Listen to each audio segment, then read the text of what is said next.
Welcome to Celtic State of Mind. I'm John Dykes, and I'm delighted once again to be joined by Natasha, Meikle and also Lawrence Connolly for the Axon Bulletin.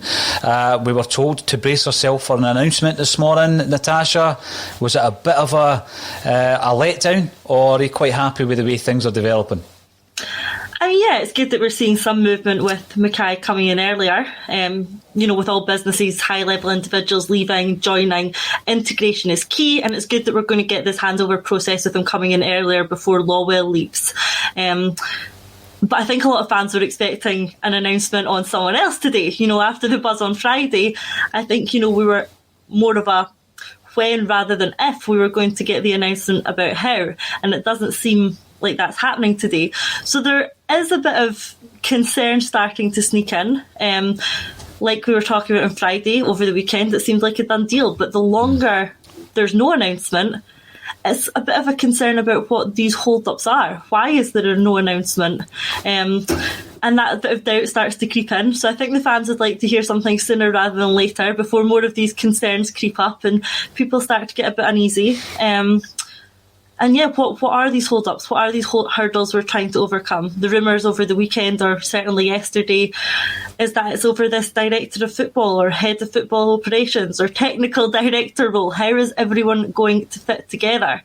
If we're already relatively far down the line with Harkin, is that an issue for Howe? Does he want to bring his own people in? So a few concerns starting to creep up, I think. I was loath to mention any negatives last week, really? Especially when it looked as though Eddie Howe was incoming. You'd had these discussions. He was the candidate that the club wanted, and I just didn't want to look at any negatives because it's the last thing we need, actually, as Celtic fans at this moment in time. We're looking at all these changes. The big CEO change is afoot. Dominic McKay has announced, Celtic have announced rather, that he's coming in a couple of weeks' time. He'll start his position as the CEO on the 1st of July. And I've said in the past, I'll come over to Lawrence, because, Lawrence, you'll remember, like myself, Fergus coming in and the size of the task that faced him when he came into Celtic. And I remember in an earlier interview that we did with David Lowe, David saying there was a moment in time where they were both standing in an office at Celtic Park looking out, and Celtic fans were queuing up to buy shares, and the magnitude of the job that they had taken on, if they didn't know the size of it before, they certainly did at that stage. People were coming in with their savings to buy shares and make sure that they could be part of this rebuild. Now, it's a completely different rebuild, Lawrence. It's not as though like back then it was a financial issue where we were staring down the barrel of a gun. We were saved from financial distress by Fergus McCann. This is completely different.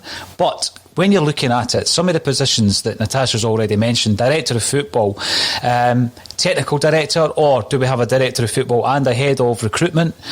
We'd certainly need a head coach, and then all the coaching staff that comes with that. And that's not just the football side of it, all the technical staff that will come with that. And that's before we look at the player overall. And that will happen in a post-COVID, post-Brexit landscape. So, Lawrence, it's some size of job he's taken on, is it not? Yeah, definitely. But McKay will have done his due diligence, won't he? He'll understand what he's walking into. He'll know his own capabilities, strengths and weaknesses, and what he can bring to the role. And Celtic will have, done similar. What the hold-ups are, as Natasha said, the rumours over the weekend, it's, is it Fergal Harkin? Is it Richard Hughes? Who's going to step in? Apparently we've not got the back to Tornieri now. So there's still a few names kicking about is it director of football, is it technical director? Surely we've decided the structure. Or is the structure going to be decided by the incoming head coach, incoming manager? Is that the problem, that we've decided the structure that perhaps the incoming manager wants to tweak a bit?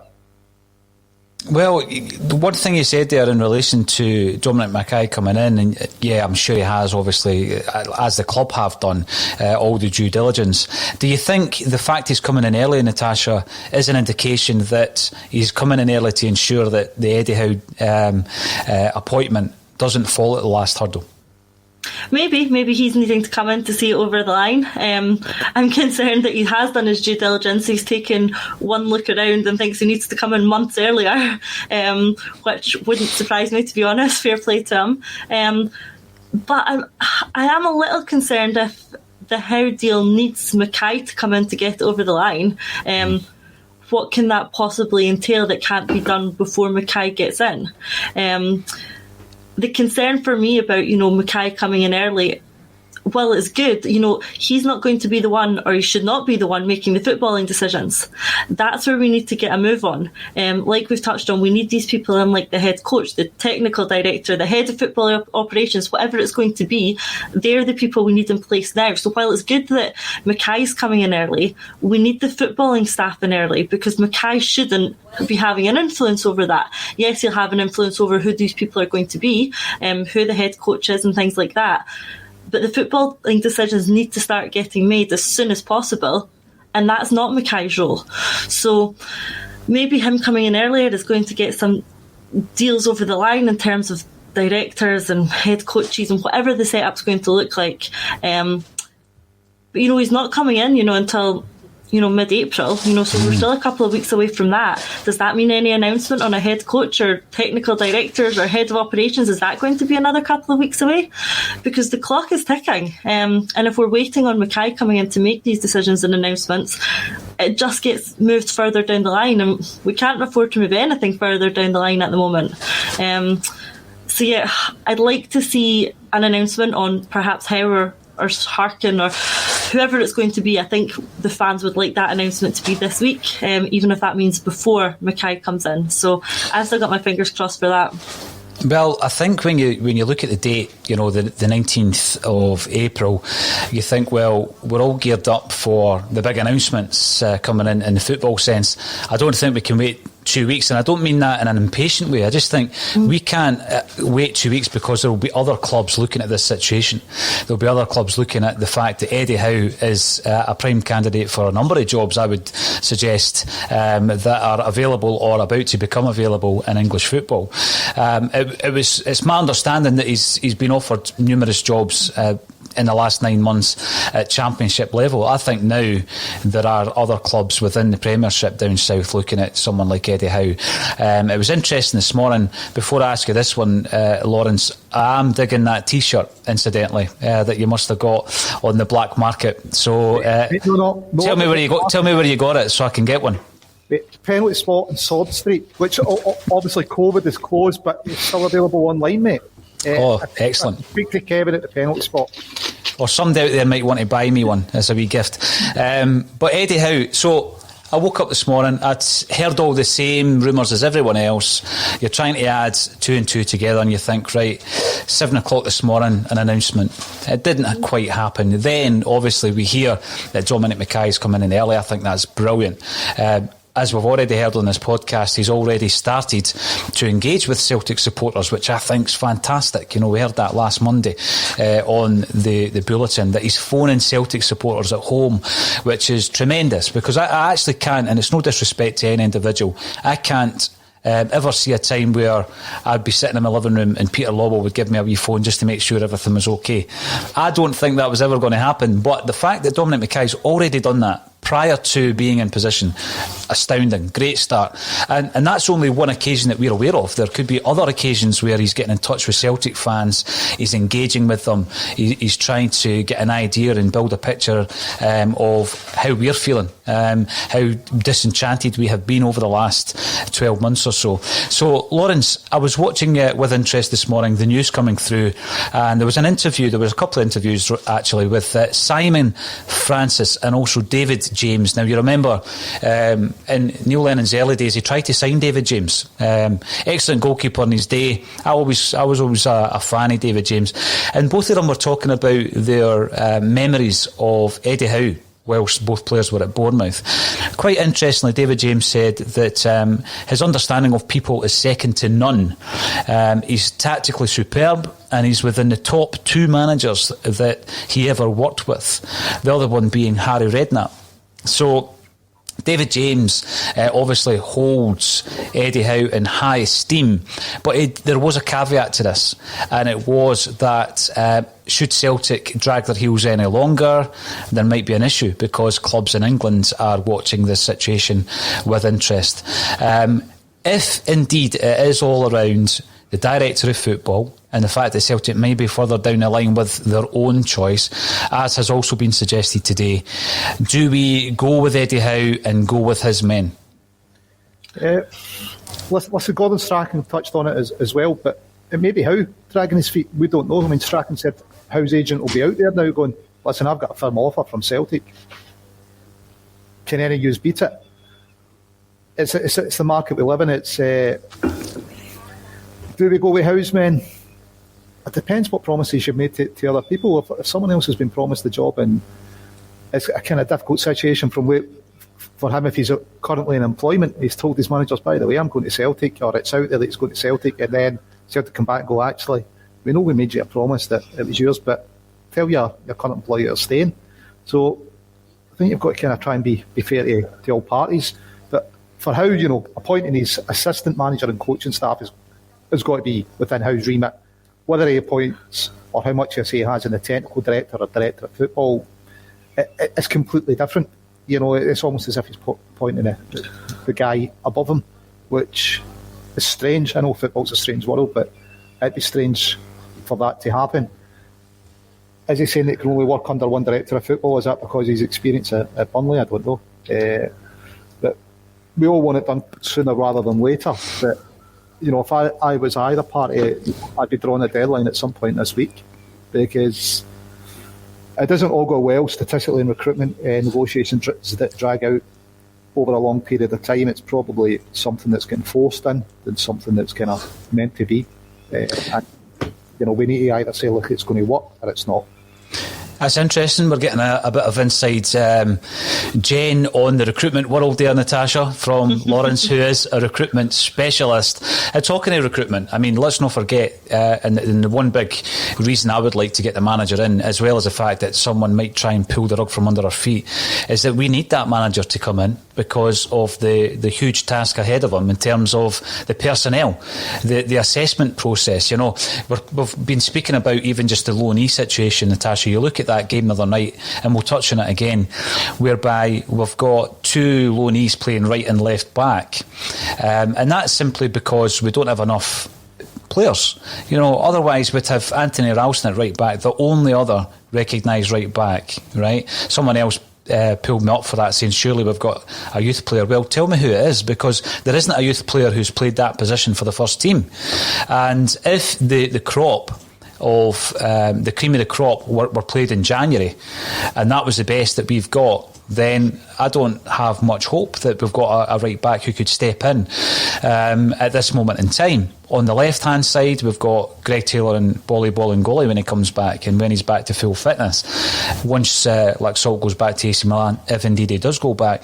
But these kinds of decisions, these need to be made by the incoming manager. So for me, it's imperative that without any other delay, and the fact, let's not kid on, the fact that we've drawn Rangers in the Cup. I mean, the Cup is potentially our only hurrah this season, Natasha. We need to get a manager in who can assess this squad and decide who's staying and who we're going to cash in on over the summer months. But also, we need to try and win this trophy. Absolutely. It's the sort of, last chance of this season to gain any form of positivity, so we have to be in the best position possible for that. If I'm being realistic, I'm not sure that even if we do get Howe, he won't be coming in until the summer. I'm concerned they would let this run on until the end of the season regardless, with Kennedy in place as interim manager. And it sort of raises the question now, will Kennedy be here next season as well? There's been a lot of discussion about this, whether Howe is in fact going to keep Kennedy and perhaps Strachan as part of the setup. And for me, the setup's just becoming a bit big there. If we're talking about Celtic are already far down the line with Harkin. Is he going to come in? Is Howe going to come in with Hughes as well? There's rumours that Howe also wants to bring in his own scouting people. There's also the rumours that he's going to bring in people like Peter Grant and Bartley, and there's also rumours that he's going to keep Kennedy and Strachan. This is turning into a massive team. We can't have all these people in the dugout, so who is it going to be? And I'm just starting to lean towards the position more that he will be retaining. If he comes in, Howe would be looking to retain someone like John Kennedy. And before, I've been, sort of critical of John Kennedy on here a lot. I fully think that he's equally as culpable for the disaster of this season. He has been on that training pitch and in that dugout for this season that's went so badly wrong. But to play devil's advocate, I'm actually going to give Kennedy a little bit of credit here. He has been around for 6 trophy winning seasons. Yes, this one has been a disaster.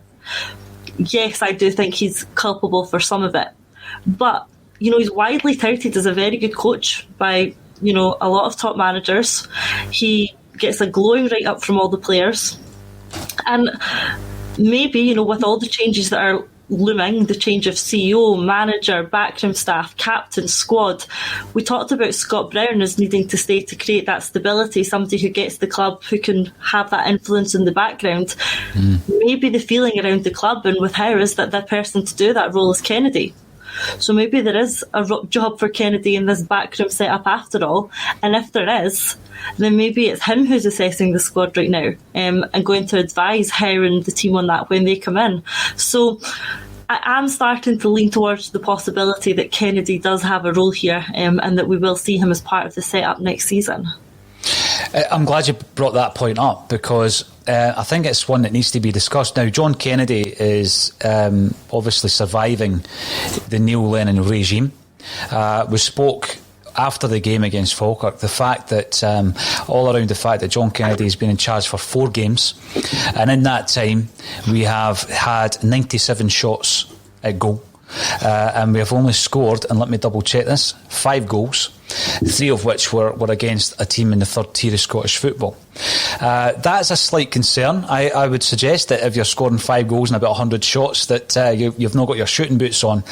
But I do actually take your point, because John Kennedy is an interim manager. He stepped in because the manager who was in place was at a stage where it was untenable. His position was untenable, and Kennedy has obviously learned over the period of Ronnie Dyler, Brennan Rodgers, Neil Lennon, a way of approaching setting up a team, a way of approaching the style of a team, and perhaps a culture. But he's only been part of that, so he's never been able to implement what he believes is a philosophy for Celtic Football Club. Whether or not his own philosophy matched with any of the 3 predecessors, who knows? But I think I was of the view, Natasha, that when Neil Lennon went, so should John Kennedy and Strachan have gone. That was my view at the time. It might have been a case of throwing the baby out with the bathwater style, whereby it was just a rash decision had it been made, and it was all about stabilising the ship and settling it all down until the new man comes in. It does seem likely that there will be a role for John Kennedy. Now, whether or not he goes away, and he's maybe at that stage now where I think he's 38 now, where he's got loads of experience as a coach at Celtic. There might be an opportunity for him to move on. And I think in the past there was a suggestion that he was in line for the Hibs job when maybe Jack Ross got it. So maybe that would be better for him from his own perspective. Does he see himself as a Celtic manager in the future? Because I think you'd need to go away and prove yourself elsewhere if you're ever to be a Celtic manager. But I get it from the continuity. There's so many changes. And we'd already said, I was saying, we should keep Scott Brown for that very reason. Obviously, those in power disagreed, or Scott Brown disagreed himself. Is that continuity going to come from people like John Kennedy? Lawrence, when you look at the past, going through the boot room mentality of the club, where ex-players were part of Jock Stein's backroom team, and it continued through Billy McNeil's time, with John Clark obviously being his trusted aide. That was broken up, I guess, when Liam Brady came in, but I always do feel that it's important important to have a constant. Now, is that just me being over sentimental? A lot of people will be in the comments, I'm sure, saying, no, you just need to get the best people in for the job. What's your thoughts on that, Lawrence? I think there's probably going to be a bit of a mix. There's going to be some continuity. It's just at which level. You don't clear out everyone because you change manager. Surely, as a club, we've now got to, especially after Brendan taking almost everyone, we must have put some kind of contingency plan saying, look, this is what changes and this is what we need to be ready for future events. If all the management staff leave in the future, how do we maintain some form of continuity? So I definitely think that there's a mix to be had. But going back to the point of assessing squads, whether that's Kennedy's job just now, if the managers that we have interviewed, if that hasn't been part of the interview process, our interview process isn't right and it's not the right managers, because it shouldn't just be about the budget for them. They need to see what's there in a squad, what they can work off, and from that say, well, this is what I can do with the budget and this is what I can achieve. Otherwise, if they're just saying, just give me a budget of 20 million, don't really know what's in your squads, haven't looked at it, but the 20 million will solve everything. We're definitely speaking to the wrong people and we're definitely conducting the wrong process. So I think anyone, whether it's how Keane will have been watching videos, will have been looking at players, been asking for stats on players as part of this recruitment process. If it hasn't, you've got to really wonder what we've been doing for this period of time. Because if that's left out, is it all just about negotiation packages and who comes in, not knowing really what you're coming into? For me, that wouldn't make sense, and it would be the wrong way to do it. But yeah, back to your question. Yeah, I think there could be a role for Kennedy. He seems to be highly thought of. Definitely him, Strachan and Lennon didn't work together. But just because he didn't work as part of that three doesn't mean he couldn't work as part of another team like he did when Brendan was there. Good point. Now, see, when we're looking at assessing the squad, I was looking through, right back to Neil Lennon's first time in charge. Now, you might disagree with some of this, but I always feel that there's an opportunity when a new manager comes in for one or several players to, step back up to the plate. Guys who might have fallen out of favour, who look to be on their way out sometimes. And I think that when Neil Lennon came in first time round, at that stage, although Tony Mowbray had made Scott Brown his captain, I think we started seeing the real Scott Brown under Neil Lennon first time round. Again, open to people disagreeing with that. And I think when Ronnie Deila came in, he improved a lot of players, but the one that always springs to my mind is Callum McGregor. McGregor was so far out the picture. He had been loaned out, I think, for about 18 months to Notts County. There was a suggestion that he would leave permanently. Carlisle were interested in buying him. Ronnie Deila puts him in a team and he develops and he continues to develop under Brendan Rodgers. The one player that I felt might have been surplus to requirements when Brendan Rodgers came in, but who proved me wrong, was James Forrest at that stage. And I thought Forrest started really being a main player for Celtic. What players at the moment who a lot of Celtic fans might have written off, Natasha, do you think the introduction of someone like Eddie Howe could revitalise? I mean, there's so many players there that obviously have been below par this season. Yeah, there's a few that spring to mind, but probably the one that comes into my head first is Mikey Johnston. We saw a year or so ago now, he started to look promising. He started to look like, a great product of our youth system that was going to come through and really break into the first team and make an impact. And then, of course, he got his injury and then he just fell away. And I just wonder if Lennon wasn't the right manager to get the best out of him. And for someone who looked like they had so much potential, perhaps a better coaching setup, or someone who just works better with him, like you've talked about Deila doing, someone who just clicks with Johnston to get the best out of him, I think he could become a real asset. So I'd be excited to see a new coaching setup work with Mikey Johnston. We've said it regularly this season that one thing we are lacking is that cutting edge in the final third, the real sort of out and out winger to go past the player. Obviously losing Forrest through injury was disappointing, then Johnston got injured as well. But if that is the role we're lacking, if we can sort of really develop Johnston into that role for next season, I think he could be a great option. So I look forward to seeing someone like him working under Howe as well. And like Lawrence has touched on, I think Howe will have a few of his own ideas lined up. You're not getting this far into discussions without thinking ahead to next season and what you're going to do. One of the big decisions for me that he'll have to make in terms of the squad is on Callum McGregor. Is he going to come in and keep him as his captain? I think likely yes, but then there's also the rumour that he's going to bring his own ex-captain in Cook. And again, I don't mind the idea. We've talked before on here about whether McGregor is the ideal candidate for the captain's role, and I'm not entirely sure he is. I'm not sure that his qualities align with what we would be looking for in a captain, or certainly the roles of the captains we've seen in the past. And I'm not sure really that it's something McGregor thrives under. And I think for me it's important, again, we've touched on it in terms of the backroom staff, that Howe has his own men around him. I think that that's just important for us hitting the ground running next season. And that's both off the pitch in terms of, his number two, being able to choose that himself, the people round about him and his coaching team, but also the people on the pitch.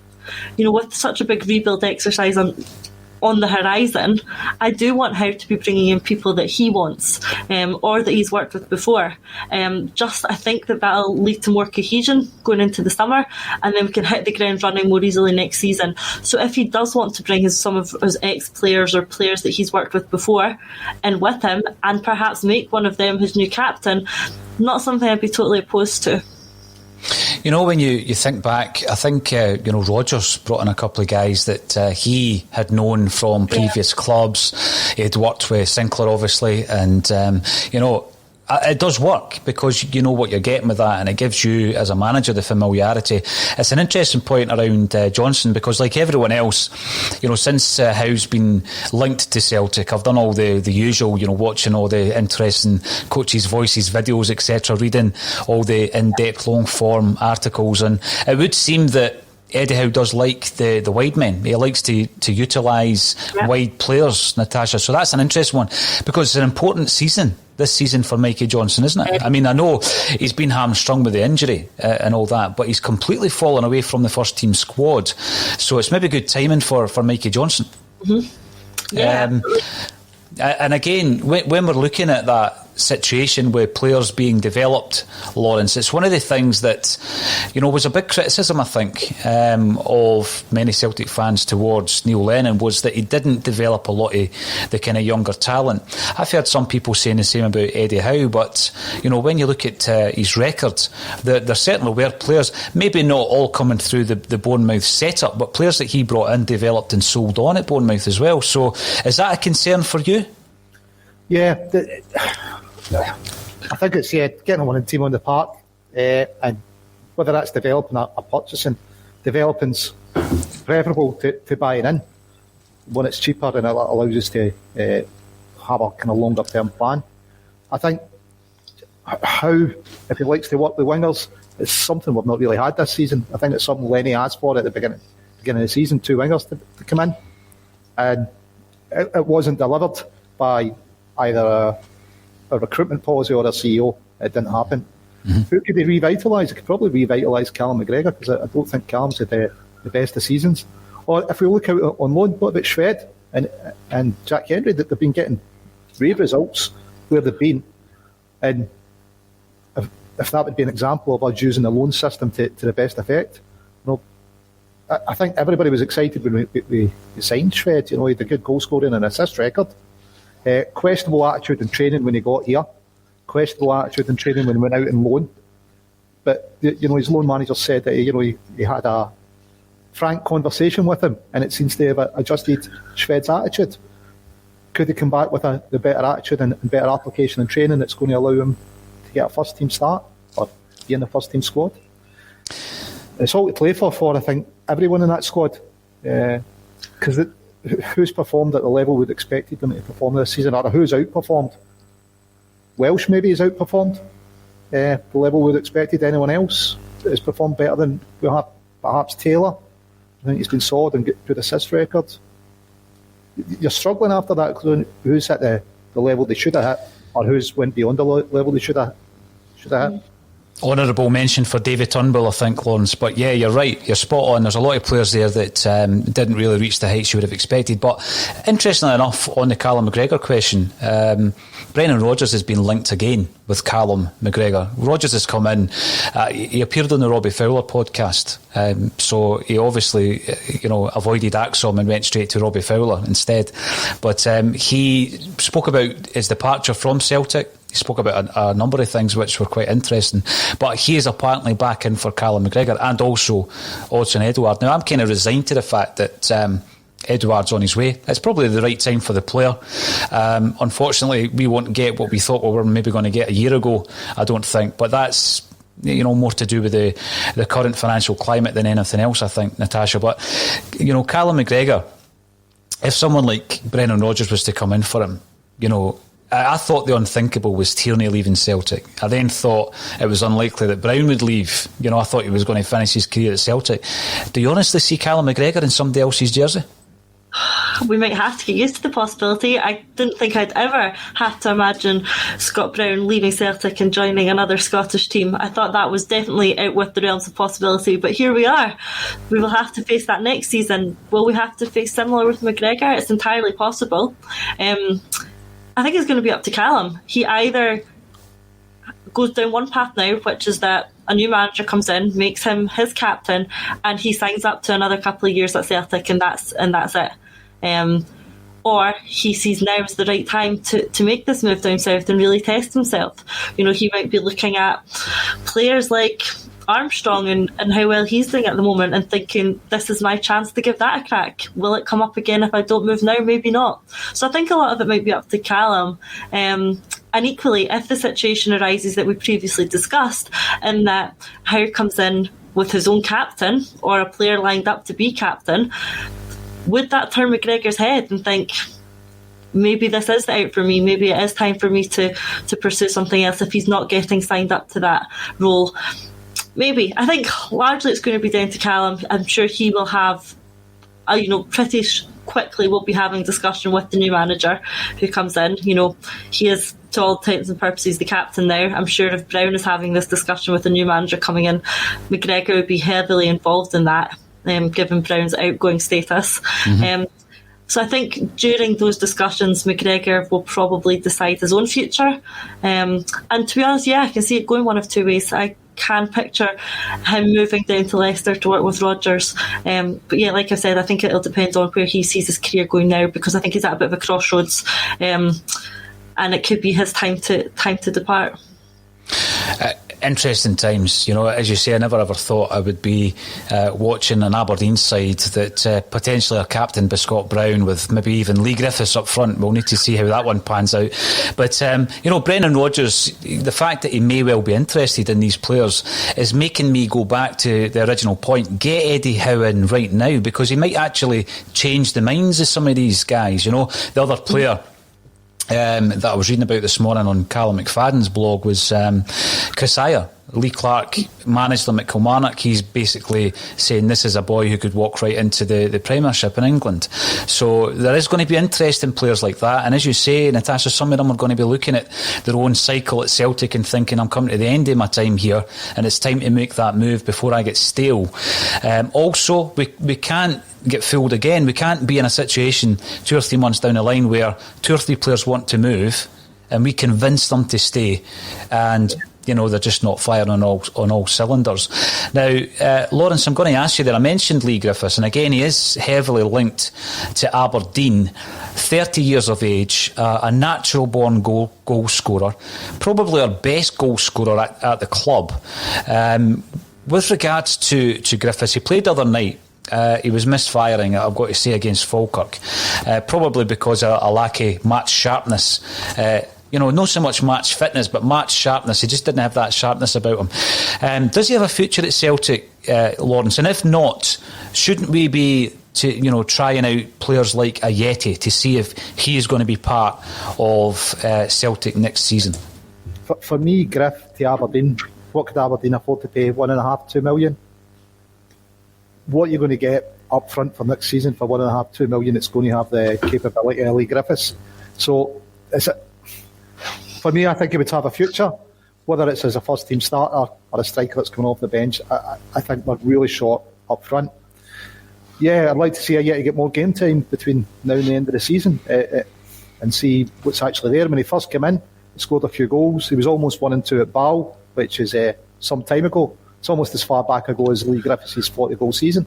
So, yeah, we need to see what's up front and what we've got, but I can't see the sense in let Griffiths go for $1 million or $2 million. I just think we'd be better keeping him and what he'd give us from the bench or as part of the squads going to be worth a lot more than that million or two, especially when it looks like Eddie's out the door.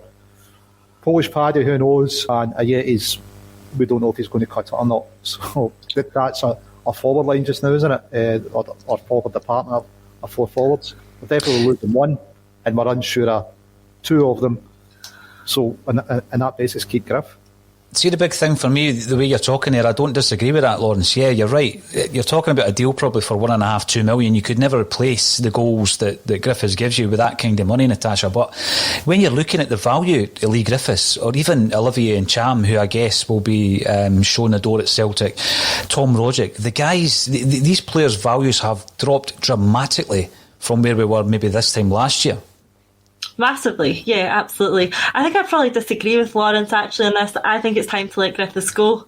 Even if that is getting 1 or 2 million, and let's put it towards whoever Eddie Howe wants his striker to be. Griffiths is unlikely to want to sit on a bench and get a little bit of time here and there. He probably sees him getting more game time at Aberdeen and fancies the move himself.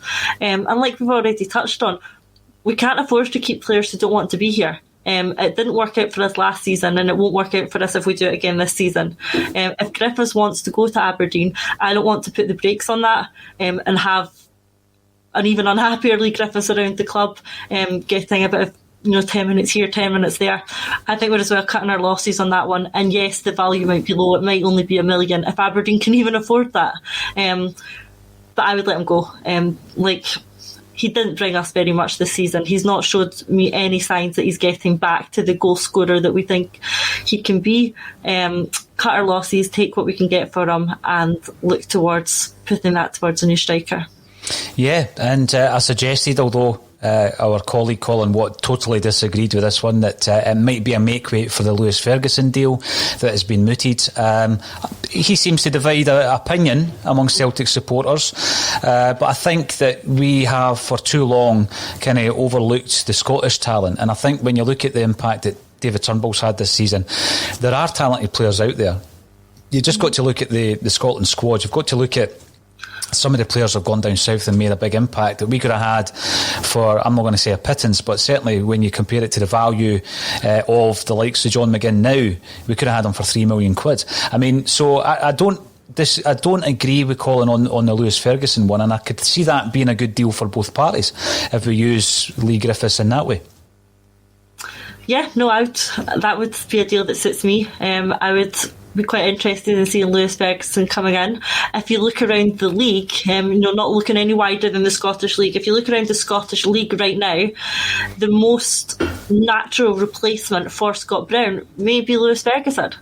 And again, you'd hate to have another saga like someone like McGinn or even Hickey, and look at these young players going off to England or abroad and feel like you've missed out on that again.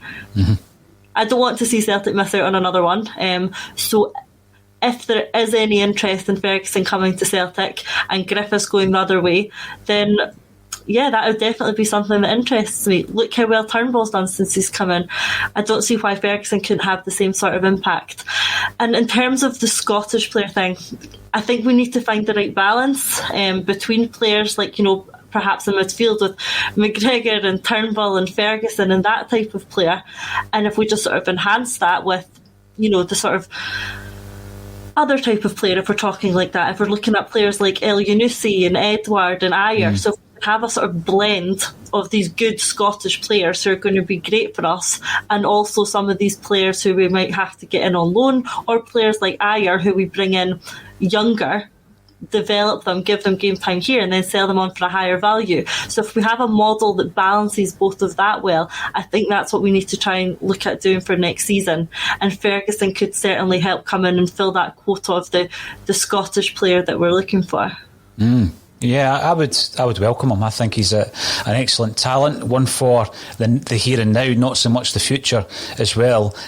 Jake Ryan, welcome to the show. You're commenting on YouTube, and you can comment on YouTube, Facebook or Twitter. If you are on YouTube, make sure that you subscribe. We are growing the channel on a daily basis. You say that Eddie Howe isn't even Bookie's favourite anymore. Should we be worried, or have the bookies made a big mistake? Who's worried, Jake? Who's worried? McGrory, keep having that sinking feeling. Lowell's doing his usual haggling over a fiver, and Howe will walk away. That is a slight concern. Jonathan Brown, the longer Howe takes to be confirmed, the more doubts I have. There's a wee thread developing here in relation to the Eddie Howe deal getting over the line, and Jake Ryan, Sky Bet, Kennedy 8-11, Howe odds on 1-1. And when you look at the situation that we are in with Howe and the concern that's creeping in, Caplo Mark, are we in danger of messing this whole appointment up? Very concerned. I go back to the situation with Dermot Desmond. And again, he comes in for a lot of criticism. He gave a rare interview fairly recently, just the other week there. Not so much in the eye of the storm of the Celtic fans, but in the aftermath of the fury amongst the Celtic fans this season. He's given an interview, and I'm kind of inclined to suggest that he would probably gave it because Brian Dempsey rattled his cage and he came out and gave an interview. And I sometimes, I say sometimes, I think back to that flag, that banner that the Green Brigades put out about being asleep at the wheel, in the picture of Dermot Desmond and Peter Lawwell, asleep at the wheel. And, Celtic not strengthening from a position of strength, when we're on top, when we're dominating. And that's when we should be making these changes and making sure that the structure's in place and we're working on a philosophy and a culture. And it seems to only happen when, the wheels fall off the bus. And that's exactly what's happening at the moment. Now, the way that someone like Dermot Desmond can obviously alleviate these fears is making sure that the deal is done. And someone might come in and say that's not how it works in a PLC and the board, etc., etc. Now, what I would say to that is, who are you trying to kid? We know who makes the decisions at Celtic. You tell me a board member that makes any decisions at Celtic. It's all down to the two men in charge of the club who are the decision makers, really, and they can influence the rest of the guys that make up the numbers. That's the way I've always viewed it. So if Dermot Desmond is serious about coming in and making a big statement, surely Lawrence, he's the man that needs to push this one through and make sure it happens. I think so. He's done it before with Neil and Rodgers, hasn't he? When he's interviewing. So I think everybody knows Desmond 30-odd%, but he's got the financial institutions behind him. So yeah, although he's not the majority, in effect he is, and he makes the decisions, and the CEO is there to run the club for him, so he's not having to run it day to day. Hopefully he appoints the right guy and we don't get to this stage again where he's having to intervene in a management appointment. But yeah, it's up to Desmond. Will he be more minded? The rumours are his son's joining the board with the changes in Holland and Belgium leagues. He's pulled out the Atlantic League. So the straight access to Champions League for next season's champions.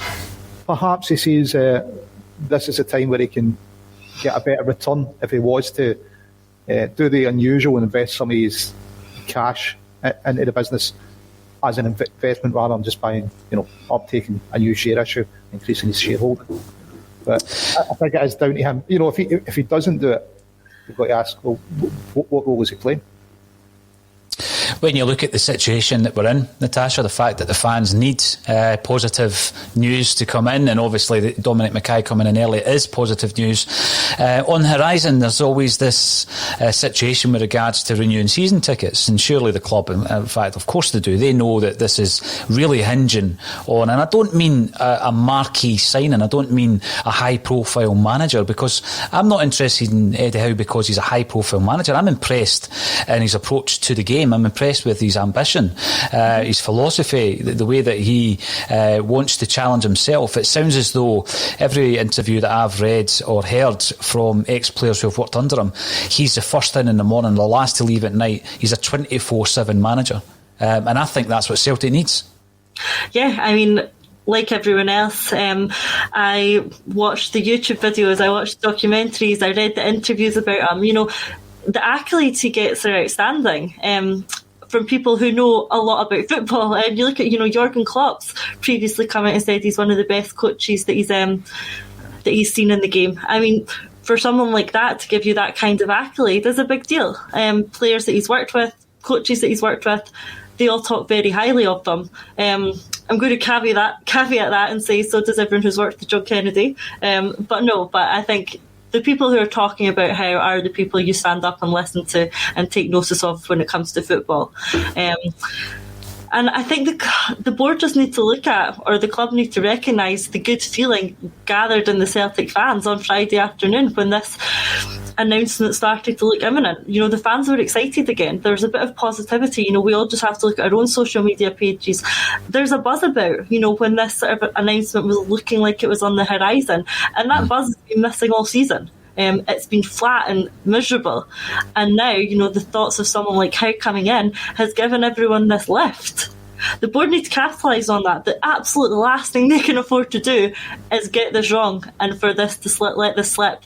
If we don't appoint Howe after all of this, I think all the good feeling gathered with the thought of Howe will actually reverse and go further back than it was before we started thinking about getting Howe in. The disappointment would be well on a par with all the disappointment we suffered this season, to be honest.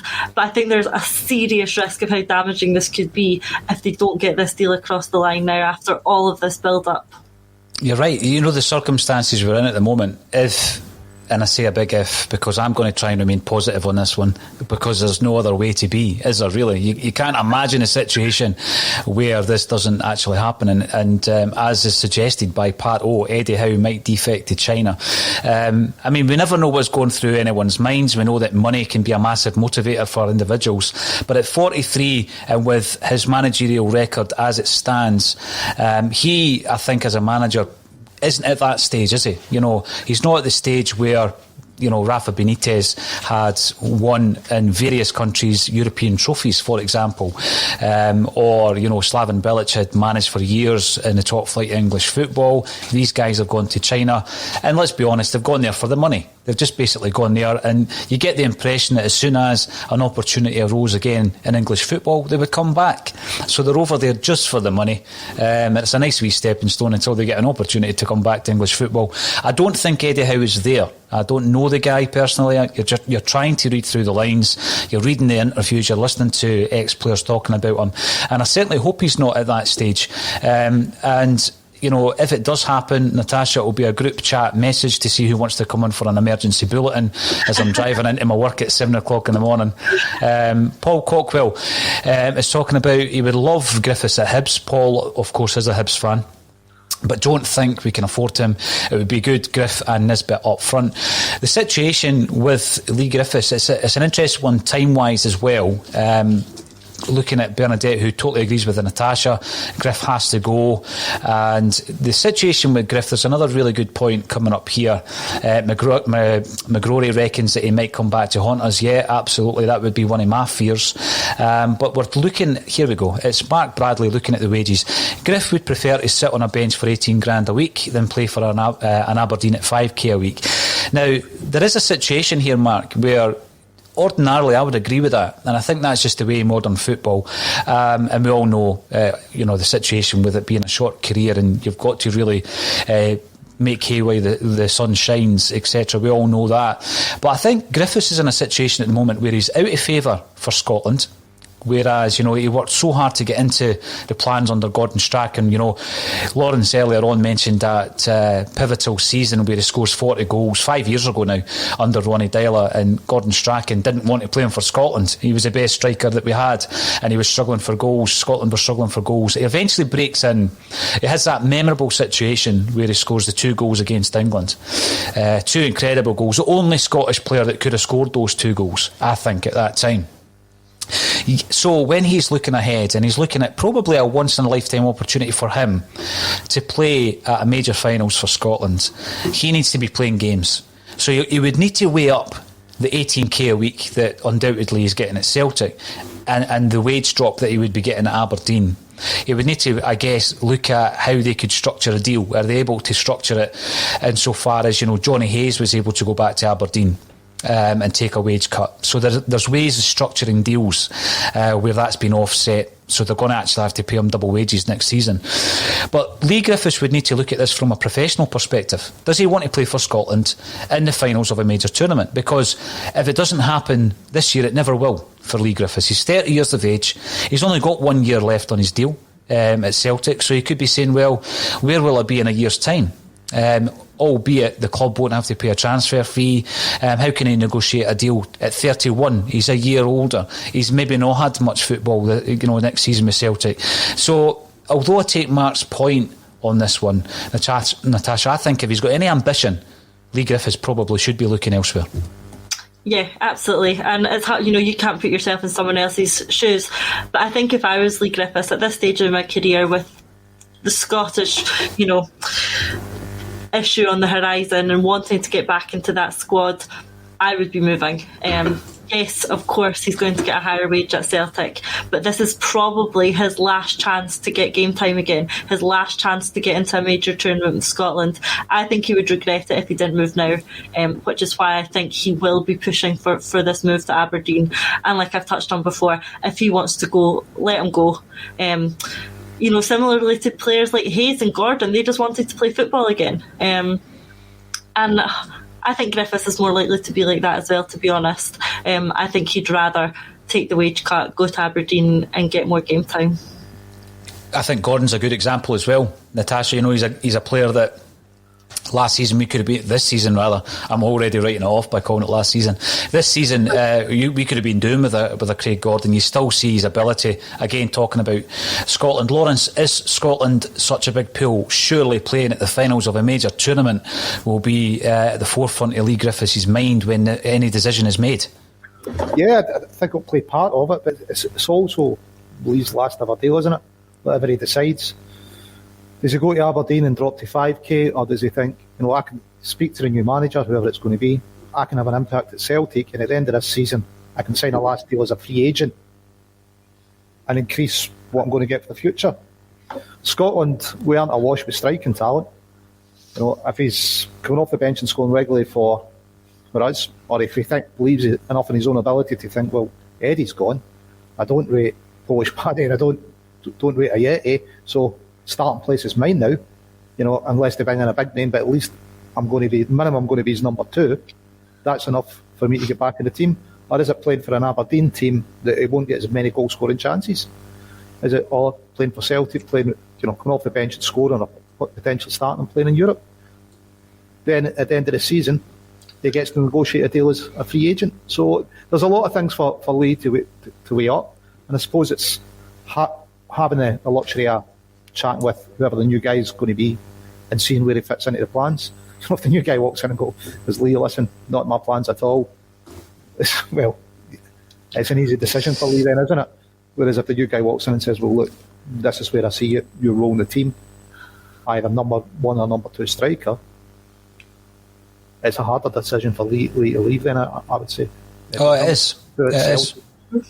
It's got to be better than number 1 at Aberdeen. When you're mentioning chances created, I've already touched on the fact that we've created on average about 25 chances a game under John Kennedy. I think the average is probably closer to 20 a game across the season.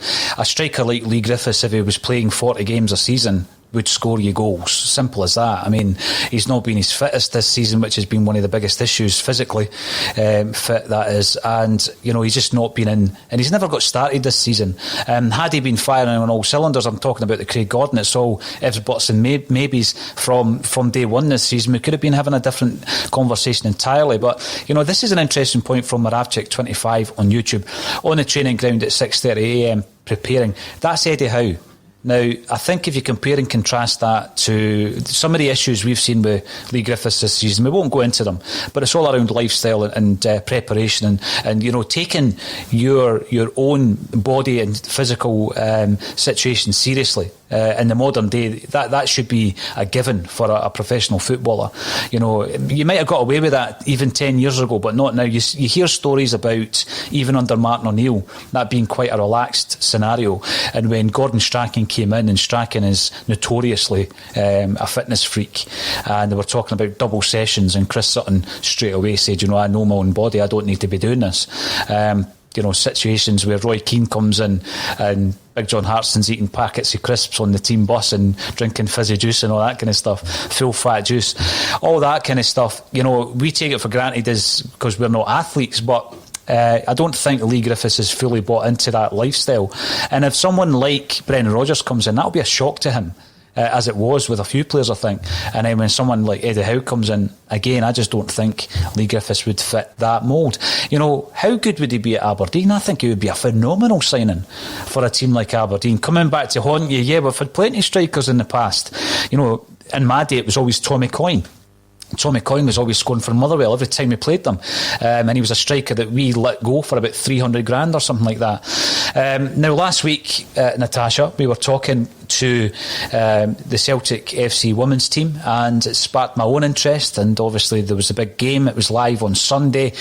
Women's football is getting far more coverage, and not before time. I think, you know, in 5 and 10 years time, it's just going to be another fixture that's on the broadcasting list. You know, it's going to be who are Celtic women's playing. I think that's where we're going, and I think that's all for the best. I think you tuned in on Sunday, didn't you, against Glasgow City? Didn't really live up to expectations, though, unfortunately.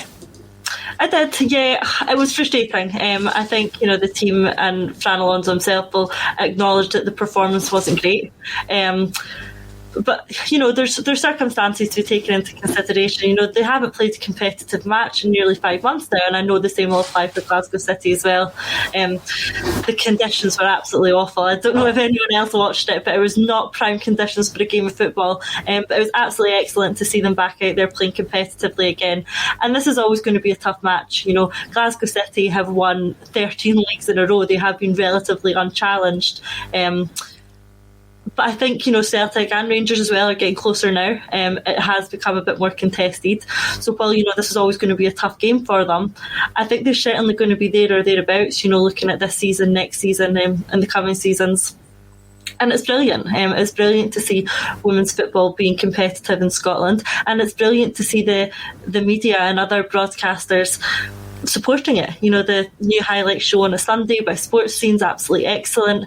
The more we have podcasts talking about it, like you say, Paul, it's just going to become another fixture that we mention. It's going to be another game to discuss, and it's good that it's getting that way. And the more that happens, the more the game grows and the better it gets.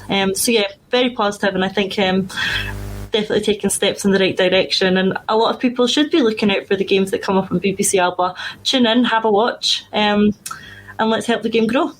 I think so. I mean, obviously Celtic have gone professional. You know, it's a professional football team we have. If you come second, I think you also qualify for the Champions League in Scotland this season. So although, you know, Glasgow City are very strong, as are Rangers are strong this season as well, Celtic are still in and about it. There's plenty of fixtures left, and if they get into the Champions League, it's a great advert for Celtic. It's a great advert for Scottish football. You look at the next generation.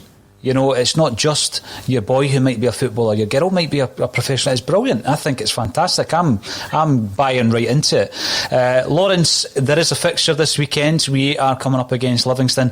And, you know, games like that, I look at games like that now and I just think we should definitely be using them as an assessment process. We've got to be assessing the players, and whilst we don't have the manager in place, it's going to be difficult. Yeah, you know, John Kennedy is constantly assessing the players. I feel John Kennedy's played it a bit safe since he took over. Yeah, definitely hasn't changed too much up. As I mean, not even start two in the other game, two up top. It was his opportunity to really have a look at strikers, see what's going to work. It's very samey. He may say some of that's down to the personnel he's got at his disposal. You know, he's playing what he can because that's what he's got. We don't have a lot of width. It was good to see Jamesy back and having an immediate impact. You know, probably the best player in the park. But we looked a bit a different team because he does give you that width, which has been a big problem for us, and it's probably why we can get 100 shots over 4 games and such a low return for it, because we don't have the width. We're not stretching the park. So our shots are coming from distance, you know, that they're coming from outside the box, the majority of our shots. And it's maybe down to, you know, not having that width in the team, and maybe kind of saying, well, I don't think Johnson's up to it. I've got Jamesy now, he can play wide. Who else is really a wide player in there? So perhaps that's why he's playing it so safe. But for me, you know, I don't know what he's gained by playing Scott Brown the other night. No, yeah, I agree with that. You know, he's decided to move on. Brilliant. You know, it's Falkirk. You know, surely it's get Sorrell, get him some more game time, see what he can do. Change the formation. You know, 2 up top. You could have went 4-4-2. But yeah, it was just all very samey, which has been probably one of the biggest disappointments. It is. It's very. You're right. He's played it safe, So for me, between now and the end of the season, Natasha, I agree with Lawrence. Let's get Sorrow in there. Let's make sure that Mikey Johnson's there or thereabout, because he seems to have just dropped off the face of the planet at the moment. As has Nir Beaton, so I'm pretty sure he'll be off in the summer. He's still at the club at the moment. He just seems not to get a mention. But that would give you a bit more of a width with Johnson if he was to make an appearance with Forrest on the right. I thought Forrest was one of the best players on the park the other night, and I think El Yunusi, Ayeti, that type of player, we need to assess, are they going to be around next season? And I think you've also got to make a decision on the goalie, on Barkas. I mean, what is the point in playing Bain at this moment in time, other than just giving the guy game time because you want to win the game? Let's assess the goalkeeper situation. Can Barkas have a future? I don't think he can. But, if he doesn't play the next half a dozen games or so, and there is a goalie in there, we won't know about it because we're not even giving him a game, and give him a game behind a settled defence, something that he didn't have the luxury of. How do you think it will go against Livy? Is he going to play it safe, Natasha? Are we going to get a resounding result? Because let's be honest, we need to start getting some results together before we play Rangers in the Cup. Yeah, to be honest, I think everything that we've seen suggests that he is going to play it safe. I don't think he wants to rock the boat too much. And I think we will see a very similar lineup than we have seen in previous weeks under Kennedy. And I think he will have the cup game in mind. If he tries to keep a bit of a settled squad getting results until then, maybe he'll see it as not the time to start introducing new players to assess them. And in his defence, Kennedy sees these players every day in training. He can assess them to a degree there. You've got Stevie Wood, he'll see Barkas every day, he'll know what he's capable of. And of course it's not the same as a match day situation, but it does give them an idea of what these players have and the ability that they have. So it's not like they're not seeing them at all. We're just not seeing them. So I think for me, I'm probably thinking that Kennedy's going to go for a more settled lineup and try and create a bit of consistency in the run up to the cup game. But equally, from a personal point of view, I think I would like to assess some of the squad, but we just have to accept that they are doing that. They're assessing them behind the scenes, and it's just simply that we're not seeing it. Yeah, it'll be interesting as it always is, and we'll be covering it on Axom. One final point before we go. Ian Clark, thank you for getting in touch. My uncle Tommy Coyne, I've got great memories of Tommy Coyne, I really do. I mean, he was a young player who started off with Clydebank. His manager at that time was Sammy Henderson, sold him to Dundee United. Jim McLean, the legendary Jim McLean, bought him for Dundee United, didn't quite work out, went to Dundee, became a goal machine. Tommy Coyne was a goal machine. And I remember when Celtic signed him for £500,000. What a signing.